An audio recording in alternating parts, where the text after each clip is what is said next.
जय जिजाऊ, जय शिवराय, जय भीम.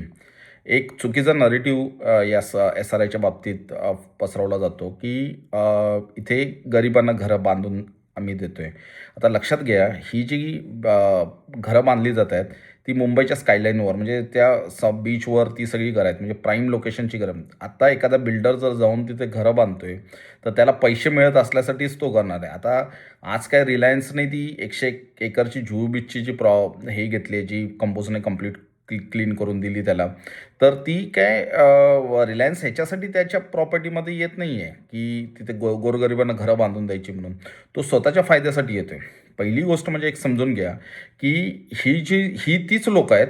या लोकांनी कधीही म्हणजे मराठी लोकांना घरं दिलेली नाहीत. म्हणजे आता तुम्ही जर तुम्ही ह्याला गेला मलबार हिल आणि बाकीच्या ज्यात लोडाबिडा बांधतो त्या बिल्डिंग्समध्ये आणि मराठी माणसाला घरं की त्याचा स्टेटस काय आहे, तो कुठल्या कंपनीत काम करतो, त्याला पगार किती आहे, ह्याच्यावर नाही. त्यांनी त्यांची तो माणूस कुठला आहे, कुठला भाषिक आहे, काय खातो, ह्याच्यावर त्यांनी घरं दिलेली आहेत. तर या ठिकाणी काय आपल्यासारख्या लोकांना घरं देणार नाही आहेत. ती घरं जी दिली जातील ती उच्चभ्रू गुजराती, मारवाडी, जैन अशा लोकांना त्यांनी ती घरं देणार. आता ह्या लोकांची मीटर जाळून, मीटर बंद पाडून त्यांना दुसरीकडे मूव्ह करण्याचा प्रयत्न. आता ज्या वेळेला वर्डीमध्ये काही प्रोजेक्ट झाले एस आर एचे प्रोजेक्ट बांधताना गोरगरिबांचे प्रोजेक्ट साईडला बांधले गेले. श्रीमंतांच्या जमिनी, श्रीमंतांच्या बिल्डिंगी वेगळ्या साईडला बांधल्या गेल्या आणि त्या श्रीमंतांच्या बिल्डिंगचा एंट्रन्स वेगळा, यांचा एंट्रन्स वेगळा. अशा पद्धतीने क्लास सेग्रिगेशन करण्याचं मोठ्या प्रमाणावर काम हे लोक करत आहेत.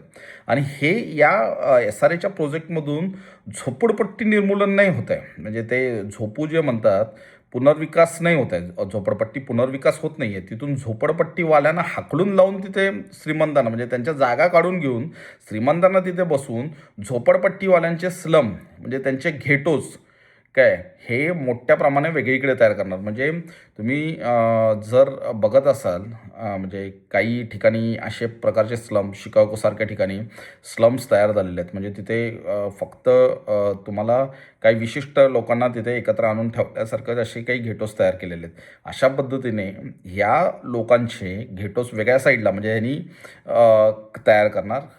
इथे चांगल्या हाय एंड्स बिल्डिंग बनणार. म्हणजे तुम्ही असे प्रकारचे जे काही घेटोज बनवले गेले आहेत. म्हणजे रिओमध्ये असा एक घेटो आहे. म्हणजे तुम्हाला त्या टेकडीवर फक्त ती झोपडपट्टीवालेच लोकं दिसतील आणि बाकीच्या आजूबाजूला श्रीमंत लोकांचे कॉलनीज आहेत. मी फिरल्यामुळे मी भरपूर ठिकाणी अशा गोष्टी बघितलेल्या आहेत.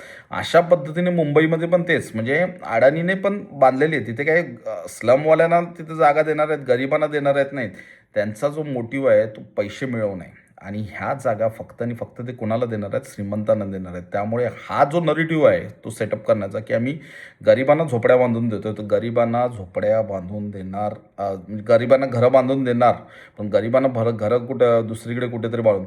इवन त्या मोहित कंबोजने तो व्हिडिओ बनवायचा मधल्या काळामध्ये मी ज्यावेळेला चालू केलो होतो त्याच्यामध्ये त्याने म्हणजे तुम्ही त्याच्यामधलं फर्निचर बघा काय फर्निचर देतोय आणि हे देतोय ते का ते काय म्हणतात ते पेपर फ्लायवूड जे प्रकार आहे त्याच्यामधलं बनवलेलं ते फर्निचर ज्याला पाणी लागलं की खराब होतं अशा पद्धतीच्या फर्निचरमध्ये ते बनवलेली आहे फर्निचर त्यांनी देत आहेत. पण त्यांच्या बिल्डिंगी वेगळ्यासारख्या ठिकाणी बनवायच्या. म्हणजे क्लास सेग्रिगेशन त्या सी लाईनवर एवढं दिसणार आहे तुम्हाला की तुम्ही प्रचंड त्या सगळ्या झोपडपट्ट्या तिथून काढून त्या श्रीमंतांना आणून त्यांनी विषय वेगळे करणार आहेत.